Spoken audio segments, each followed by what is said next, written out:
Our long national nightmare of institutionalized wokesterism may be far from over, but from time to time one can be forgiven for thinking that things might, possibly, mercifully, be trending in a favorable direction. And when do we most often find ourselves thinking that way? Well, for me, it's when yet another major national consumer brand has reduced itself to a flaming dumpster fire of fiduciary catastrophe and bumbling public relations incoherence because they decided to get woke and go broke.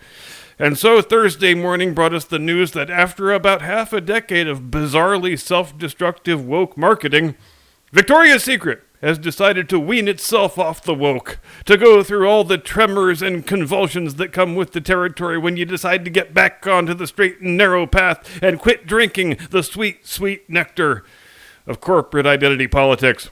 Why have they made this move, you ask? Well, because they are hemorrhaging many billions of dollars per quarter, and the shareholders, they are well and truly pissed. As you might imagine they are. Now, did Victoria's Secret customers ever go clamoring for ad campaigns featuring morbidly obese women and transvestite men modeling the ladies' lingerie?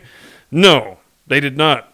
In fact, nobody seemed to have any problem with Victoria's Secret, a company whose whole existence predicates itself on selling sexy ladies' undergarments, taking a marketing approach that featured sexy ladies in undergarments. Now, from a marketing perspective, working at Victoria's Secret should be just about as easy as a job gets, shouldn't it? You've got such a strong brand identity in place that millions upon millions of women will pay $130 for one of your bras without even thinking twice about it. And why do they do that? Is it because the bras are really good bras? Well, sure. At least that's what I'm told. But it's also because that brand spent many decades making itself into a brand where when you say their name, the only thing you think of is a beautiful woman wearing sexy underthings. When you have a brand identity like that, the last thing you ever do is cause it to become compromised. At least that's the way things used to work in the world of corporate marketing. Before the dark times, before the woke empire, before the advent of a world where every marketing executive thinks of him or herself as a social justice activist first and an employee of their employer second, maybe third. A world where amorphous, undefinable terms like diversity and inclusion and representation and body positivity ate everyone's brain and rendered them incapable of doing non-idiotic things. A world where you're not allowed to like pictures of hot women in bras and panties, chemises and bustiers, teddies and garters. I think I've used up my whole supply of lingerie terms that I know. No, damn it! You should be ashamed of yourself for liking hot women in underwear. Because how do you think that makes fat women feel, you body shamer? How do you think that makes cross-dressers feel, you transphobe? Here at Victoria's Secret, we've had just about enough of your damn fool bigotry. You should be ashamed of yourself for having spent all those years ogling those gorgeous underwear models that we told you to ogle.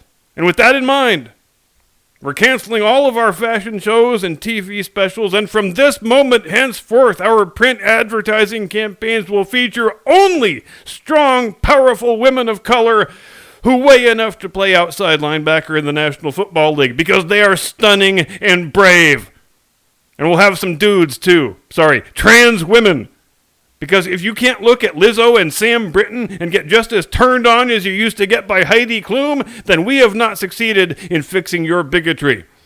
Oh, also, keep buying our products, and we'll keep lecturing you about what a terrible person you are, because that's just how this works. But that really happened, because the woke mind virus is one hell of a drug. It consumes every scrap of common sense that gets placed in its path.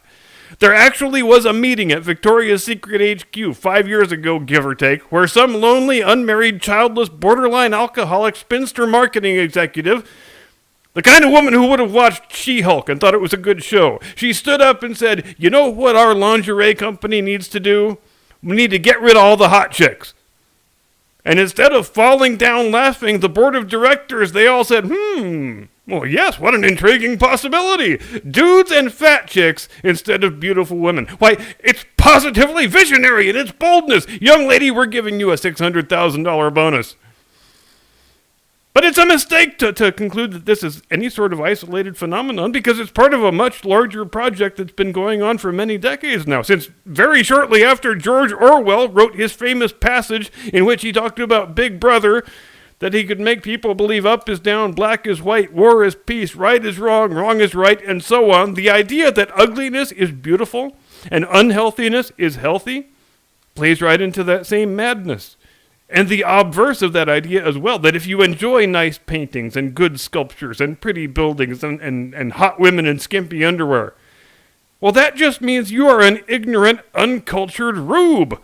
All the modern artists and architects will chuckle at you for being so indescribably gauche.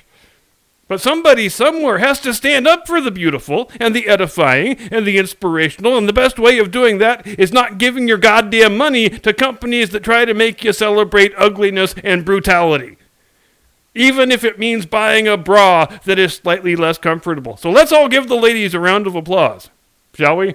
They have voted with their boobs, they have made their voices heard, and they have brought about positive change in the world, and I think that's pretty damned inspiring.